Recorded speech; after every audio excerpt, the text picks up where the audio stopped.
I think, you know me for some time. I've never heard you talk about one thing. No, but you know that I've always been on the edge. I've always, I've always pushed those boundaries. I've not been confined to this box of having to be, one way. For me, that was it's just a vibe, and it's something that I would say naturally to a friend or in a dance hall or whatever it is. And so I'm not afraid to be true to myself. I'm not afraid to speak it as it is. You know what I mean? I didn't speak it with the intention of insulting anyone. I used the big B. I didn't use the other B word, which I will never use that B word. What the big what's it? Get rid of that one. Yeah, you get rid of it. Clean. So, but there are also a lot of love songs on this album. In fact, it opens all the way with a love song. So there's a propensity for romance on this album that I hadn't really sensed in a whole body of work. You've certainly always made love songs. And if you think of love in many different ways, there have been many songs about love, but if we speak in terms of man-a-woman, relationship love, there's a bunch of them on Maestro, which I love. Ladies, do you like love songs? Yeah. Romantic love songs. Not romantic love songs, but romantic love songs. The difference, huh? Yes, I. For me, it's you have to pay attention to the market. You have to pay attention to your fan base. You have to pay attention to who's paying attention to you. And therefore, I've come to the realization that I have a lot of female fans. And so it's important that I make music that appeal to the female crowd, right? To my female audience. I say it all the time, if I never have to speak to the next man again in my life, that will be a lovely day. Talk about fancy things.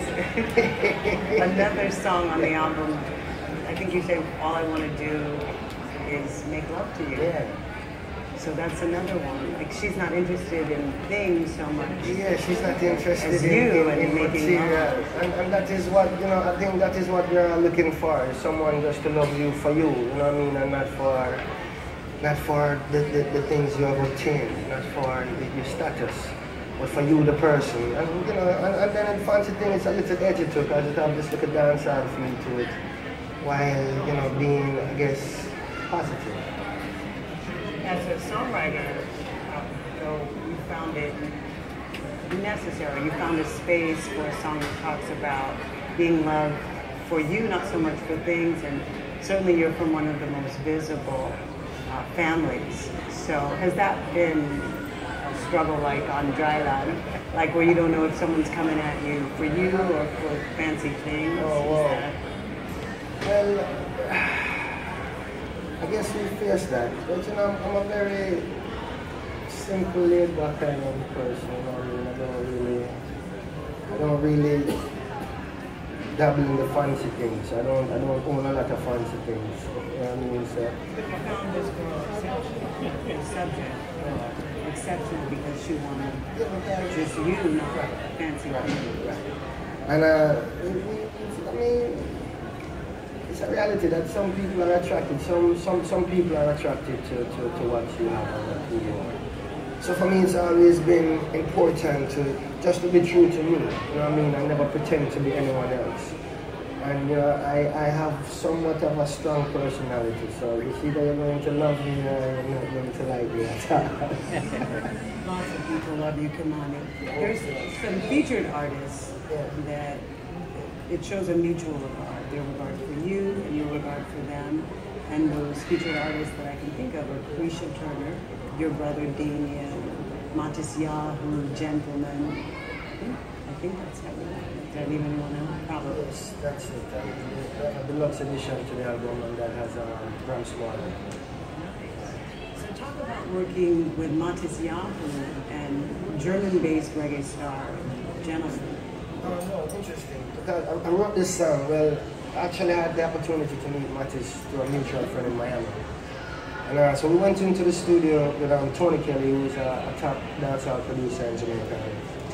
We didn't really have an idea of what it is we were going to write. So Tony bring up this track and decide, all right, let's write something and see what happens. And you know, he went to one corner like it's a boxing match. I went to the next corner. And we started writing, and you know, when we finally decided to approach the microphone, it was the irony was that we actually wrote a song that was perfectly matched. And we wrote a song called We Are the Voice of Love, We Are the Voice of Peace, yes we are who we are.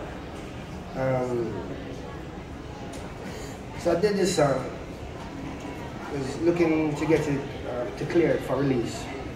I was having some issues with management from what you say. I decided at the point that I didn't want to lose the song because the song meant so much to me, you know, from where it was coming from and what it's speaking about. So I decided that, all right, before I lose the song, let me approach Gentleman. It seems as though and it seems as though, you know, Mattis wouldn't make the album. So let me call Gentleman and see, you know, what can work out. So I called Gentleman, and Gentleman did the track, the two verses on that particular song. And as he was finished, Mattis called me back to say, yo, don't worry about it, we make sure it's clear. And so then for me, that was very, it was a moment that made me just, that nothing is by chance. You know what I mean?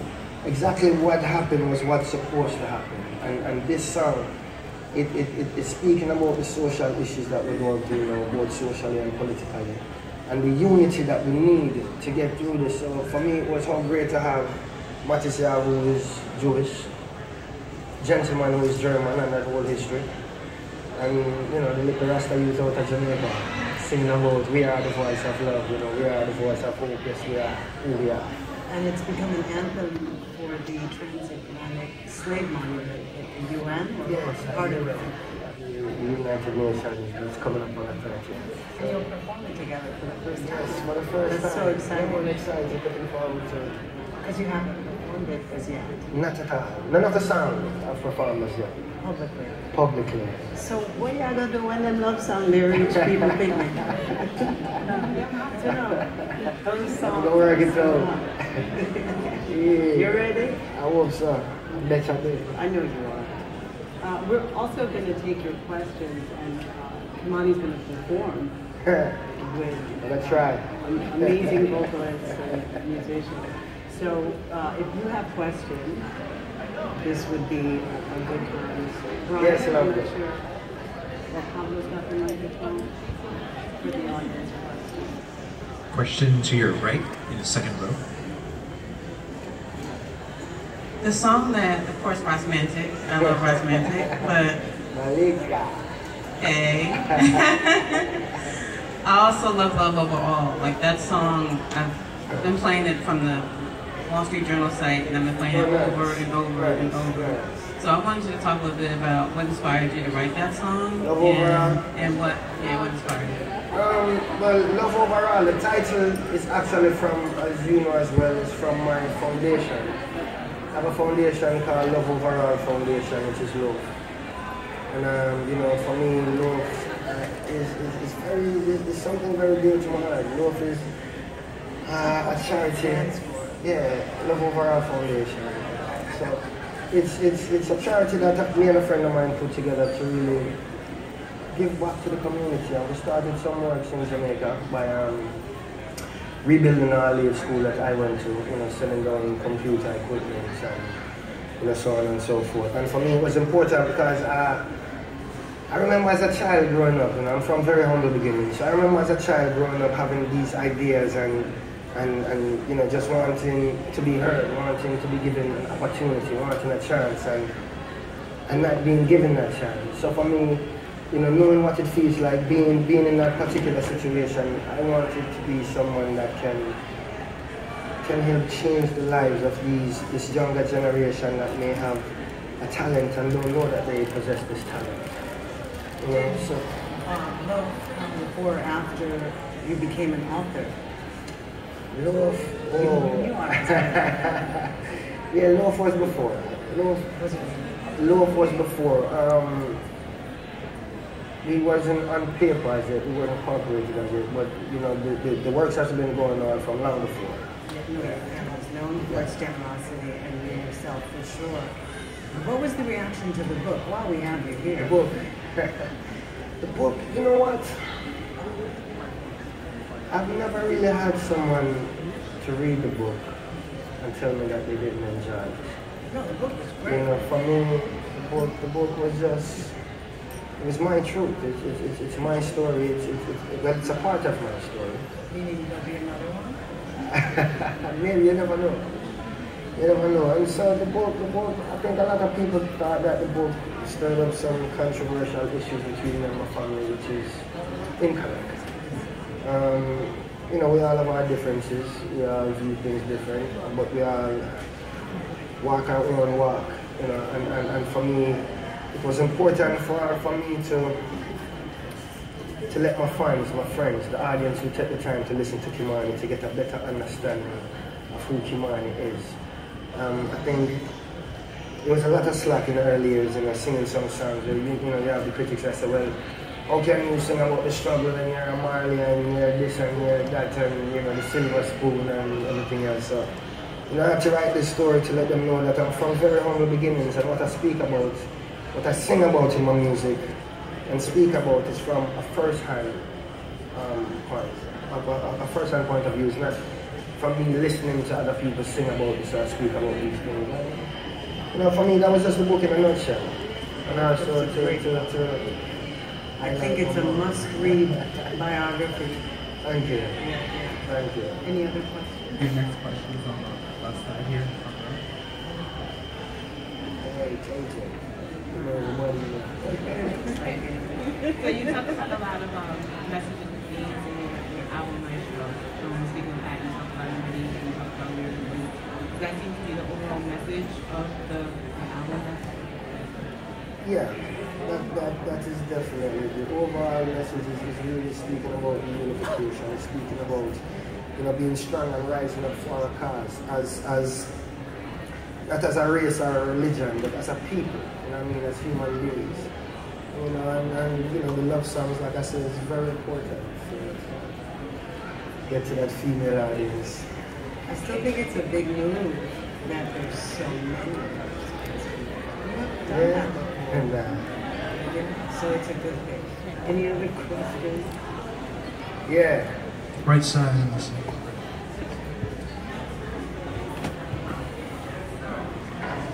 Let me change the subject a little bit. Change it. Tell me what inspired you to write about Big Body Girl? Big Body Girl. A lot of the Americans in here, some of them may get offensive, but I'm from Antigua, you from Jamaica. Yeah. So when you talk about Big Body Girl, what inspired you to write that song? I mean, it's just a vibe, and it is a big body girl. I mean, listen, that word is used in Jamaica very frequently by everyone. It's nothing derogatory. No, it's used in Antigua a lot too. Right, well, you know, especially in soca, and it's playing soca. you understand me now? You like the song? Oh yeah. It's a great song. Yeah, man, I give thanks. God bless you. Yes, sir. Yes, Papa. Every time he says Big Bad together. Bring my memories in. Yes, all right, yes. Pop it.